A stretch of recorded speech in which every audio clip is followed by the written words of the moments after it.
Marjorie Taylor Greene. Let's check in on her. She's at it again. First, I want to look at something she posted. Then we'll talk about her at a hearing. And she's launching the Doge subcommittee. Help us all. Okay. Before getting to some hearing clips, she is doing it again. She's talking about weather control.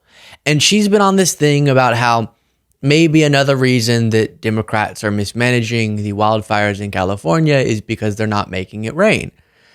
And you might be thinking, is that some sort of metaphor? What do I mean? No, she means literally they're not raining on the fire because that would solve the fire. She posted, why don't they use geoengineering like cloud seeding to bring rain down on the wildfires in California? They know how to do it. Now, if you understand or have heard of cloud seeding, it's not my area of expertise, but you can put substances, or you can attempt to, into clouds to make it more likely to rain. That makes sense, right? Different than Marjorie's hurricane controlling theories, but yeah, you could presumably release things into the clouds and try to induce rainfall. One thing that would be necessary for that, everyone close your eyes and think, what would be necessary for cloud seeding? What would be necessary for clouds? And that's the problem. As the community note on X had to clarify, if there are no clouds, there's nothing to seed. Cloud seeding only works when there are already existing clouds with moisture present. Seeding works by providing a particle for the water in the air to attach to and form a droplet heavy enough to fall to earth. And whenever you have no clouds, as California has experienced, then cloud seeding would be impossible.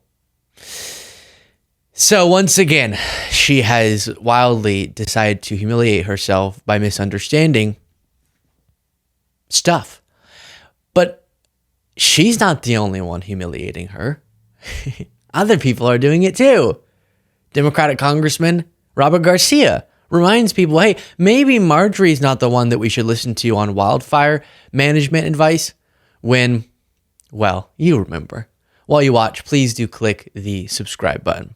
I don't think anyone should take any advice on how fires are created, certainly by someone that has said space lasers actually create forest fires. And so that deserves an apology to the people of California. And this idea that somehow Elon Musk is going to save us, the richest person on the planet, multiple times over, and that we're arguing about what he can do for this country when we're not actually bringing in people that are actually impacted by the policies of our friends on the other side of the aisle, I think is quite shameful. And the gentle lady from Georgia should apologize. Yeah, so listen, if you have not, let me just quickly go to YouTube. All right, everyone imagine yourself clicking youtube.com, okay? And then searching Luke Beasley, Marjorie Greene. We'll just do that and see what comes up. And if we scroll and scroll and scroll, you realize, wow, it's not popping up. And so that makes me upset. So then you type Greene career and then see, there it is. Marjorie Taylor Greene career. You can see on my screen, career-ending video, Marjorie Taylor Greene has been hiding. And if you have not watched that video, do it. Because it's not just the Jewish space lasers theory that she's espoused. She has a long history of being cray. So you're probably asking or wondering, all right, sure, but you've brought that up a lot. What's the relevance to bringing that up? Well, she is now the head of the Doge subcommittee, which will work in tandem with the Department of Government Efficiency thing that Trump has launched, run by Elon Musk and Vivek Ramaswamy. And this gives her, presumably, an enormous amount of power. This is who the party chose to lead their efficiency efforts. She can't effectively decipher fact from fiction in the most outrageous of ways, as our video documents. Maybe she shouldn't be the one in charge of effectively running the government and choosing on spending. But we're in the craziest timeline ever, so why not? And here is her at the first hearing of this Doge subcommittee saying, all these Democrats who are mad at me, you just want to be me. Thank you, Mr. Chairman. There's a lot of outrage today about my new subcommittee on Doge. I want to say I'm honored. Thank you. You see, all the talk about billionaires. Let's talk about George Soros, who has donated hundreds of billions of dollars to Democrats, Democrat PACs, Democrat interests that ripped open our border, invaded our country, have had all types of policies that have directly impacted Americans in the worst ways possible. You know, Elon Musk used to be a Democrat. And I think the problem here is you guys are really jealous. And let's be brutally honest. It's your policies that have run off Democrats. You have run off your own donors. And you ran off the voters in this last election because of the absolute failures that you did to this country. So let's be really clear in what you're trying to do. You're attacking Elon Musk because you're really jealous. You are. You're just really jealous. And Elon. Oh gosh, jealous. Well, I mean, let's see, am I jealous? I'm jealous of how beautifully he can jump up and down. I wish I could do that. No, I mean, I think I could do some good things with hundreds of billions of dollars. So yeah, in that sense, I'm jealous. No, so that's a pretty silly analysis. What we're irritated by is the fact that I broke this down in a different segment, and I'm going to keep coming back to it. I'm prepping another one soon. Trump's last big tax cut didn't just shovel wealth towards the wealthiest and disproportionately the benefit went to the top, but actually many low and middle income earners over the decade in the changes to the tax code will have lost money in that bargain. Not the wealthiest, they got, but we lost many. And so while they're planning another tax cut that will almost certainly be like that, they're planning to, because this is what those bills do, as Trump's last one did, balloon the deficit, which then becomes what they point to. Oh my gosh, the deficit's so out of control. To cut spending to programs that we actually benefit from. And that's what our rage when Elon Musk talks about temporary hardship when we cut spending to crucial programs like Medicare and Social Security. That's what our rage is directed toward. Not because we're jealous that he'll hang out with you, Marge, instead of us. One other little moment that was pretty wild at this hearing. Somebody's campaign coffers really are struggling right now. So she gonna keep saying trans, so that people will feel threatened. And child, listen, I want y'all to tell me whether or Do not call me a child. I am no child. I want Don't to even find start. out I am a grown which woman. of those I am 47 years emails old. I have broken actually more have. glass ceilings than you Chairman, ever I will. am reclaiming my Let's go. time. You will not do that. I Order. am not a Chairman, child. I am not a reclaiming child. my time. If you want to take it outside, we Mr. can Chairman, do the that. committee is not Okay. in order. Order. Point of order. Point of order. Order. So that was... Look at his face. Oh, she said we could take it outside. Oh, gosh. Oh, Nancy. Nancy.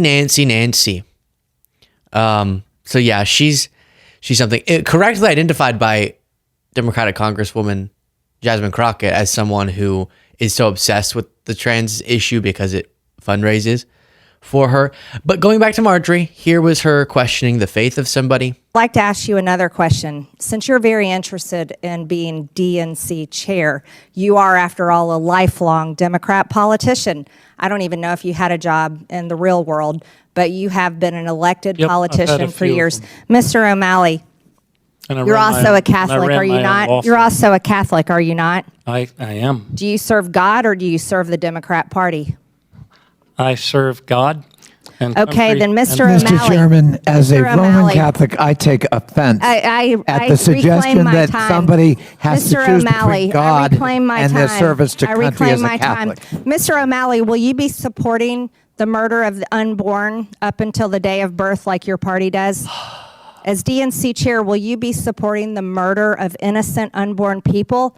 Is that in line with your faith in God and the Catholic Church? I trust the judgment of women and doctors over the judgment of government. No, do you trust God's judgment? Do you trust God that he loves and has created every single human being? Do you support the murder of unborn children? And are you going to uphold that evil practice that the Democrat Party wants to continue? You see, abortions, over 95% of them are unintended pregnancies.